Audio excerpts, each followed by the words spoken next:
অন্যদিকে আজ দক্ষিণ কলকাতায় মমতা বন্দ্যোপাধ্যায় তার মেগা র্যালি একেবারে শেষ মুহূর্তের প্রচার মমতা বন্দ্যোপাধ্যায়ের। এই মুহূর্তে আবারও দ্বিতীয় দফার যে মিছিল তা শুরু হয়েছে গোল পার্ক থেকে।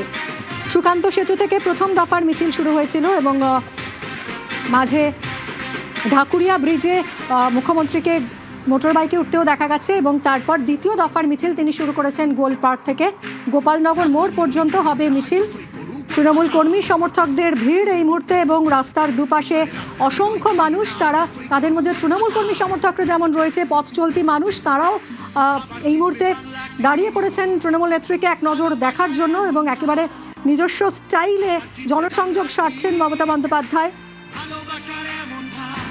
সোমরাজ আমাদের প্রতিনিধি রয়েছেন।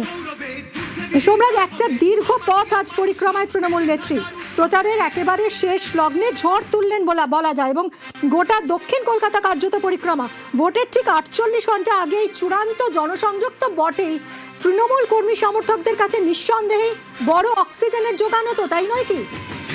একদমই। দেখো, শেষ লগ্নে মমতা বন্দ্যোপাধ্যায়ের যে প্রচার এবং যে প্রচার সুকান্ত সেতু থেকে শুরু হয়েছে শেষ হবে গোপালনগর মোড়ে, এবং যে প্রচার কর্মসূচি মমতা বন্দ্যোপাধ্যায় মূলত আমরা যাদবপুর বিধানসভা, টালিগঞ্জ বিধানসভা, বালিগঞ্জ বিধানসভা, রাসবিহারী বিধানসভা এবং সবশেষে ভবানীপুর বিধানসভা, এই যে বিধানসভার কর্মী সমর্থকদের মনোবল বাড়ানো, অবশ্যই আমরা দেখতে পাচ্ছি মমতা বন্দ্যোপাধ্যায় আবার বাইকে উঠেছেন এবং বাইকে করে এবার তিনি হাজরা ল কলেজের উদ্দেশ্যে যাচ্ছেন।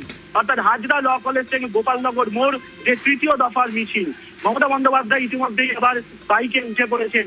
আমরা দেখলাম মমতা বন্দ্যোপাধ্যায় সুকান্ত সেতু থেকে যে মিছিল শুরু করেছিলেন ঢাকুরিয়া ব্রিজ অব্দি সেই মিছিল হলো এবং ঢাকুরিয়া ব্রিজ থেকেই মমতা বন্দ্যোপাধ্যায় বাইকে উঠে পড়েছিলেন এবং বাইকে উঠে তিনি এসে পৌঁছালেন গোল পার্কে।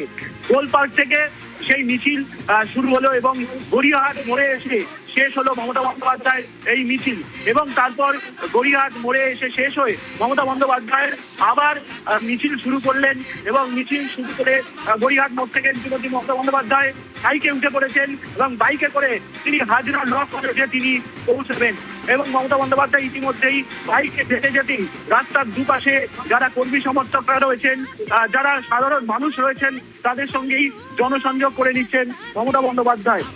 এখন হাজরা ল কলেজে পৌঁছে অর্থাৎ বালিগঞ্জ ফাঁড়ির কাছাকাছি থেকে তিনি মমতা বন্দ্যোপাধ্যায় ফের মিছিল করবেন, অর্থাৎ পদযাত্রা করবেন। অবশ্যই শেষ লগ্নে মমতা বন্দ্যোপাধ্যায়ের এই প্রচার কর্মসূচি জানি অবশ্যই তৃণমূল কংগ্রেস কর্মী সমর্থকদের মধ্যে একটা উৎসাহ, একটা উচ্ছ্বাস, একটা আবেগ এবং ইতিমধ্যেই মমতা বন্দ্যোপাধ্যায় ইতিমধ্যেই এসে পৌঁছেছেন বালিগঞ্জ ফাঁড়িতে এবং বালিগঞ্জ ফাঁড়ির যে হাজরা ল কলেজ রয়েছে সেখান থেকে মমতা বন্দ্যোপাধ্যায় ফের দ্বিতীয় দফার মিছিল শুরু করবেন। অবশ্যই শেষ লগ্নে মমতা বন্দ্যোপাধ্যায়ের যে এই প্রচার কর্মসূচি তা নিঃসন্দেহে তৃণমূল কংগ্রেসের কর্মী সমর্থকদের মনোবল বাড়াবে এবং বরাবরই আমরা দেখে এসেছি, সে তুমি 2021-এর বিধানসভা নির্বাচন বলো বা 2024-এর লোকসভা নির্বাচন, মমতা বন্দ্যোপাধ্যায় প্রচারের শেষ লগ্নে এই রুটেই মিছিল করেন, জনসংযোগ করেন। আর আজ আমরা যে ছবি দেখলাম মমতা বন্দ্যোপাধ্যায়ের এই মিছিলের, অবশ্যই কর্মী সমর্থকরা, প্রচুর সাধারণ মানুষ তারা রাস্তায় নেমে পড়েছেন এবং মমতা বন্দ্যোপাধ্যায়কে শুভেচ্ছা জানাচ্ছেন, মমতা বন্দ্যোপাধ্যায়ও শুভেচ্ছা জানাচ্ছেন, জনসংযোগ করছেন। এই মুহূর্তে মমতা বন্দ্যোপাধ্যায়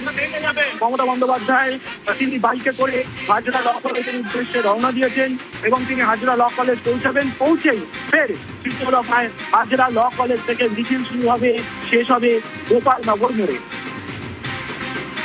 একদমই সোমরাজ, এর আগে আমরা দেখেছিলাম যে উত্তর দমদমেও সাধারণ এক কর্মীর বাইকে চেপেছিলেন মমতা বন্দ্যোপাধ্যায়। আজ শেষবেলার পদযাত্রাতেও সেই ছবিটা দেখা গেল এবং বালিগঞ্জ ফাঁড়ির হাজরা ল কলেজ মোড় থেকে আবারও মিছিল করবেন মমতা বন্দ্যোপাধ্যায়, হাঁটবেন। তার সঙ্গে রয়েছেন তৃণমূল কর্মী সমর্থকরা। 2026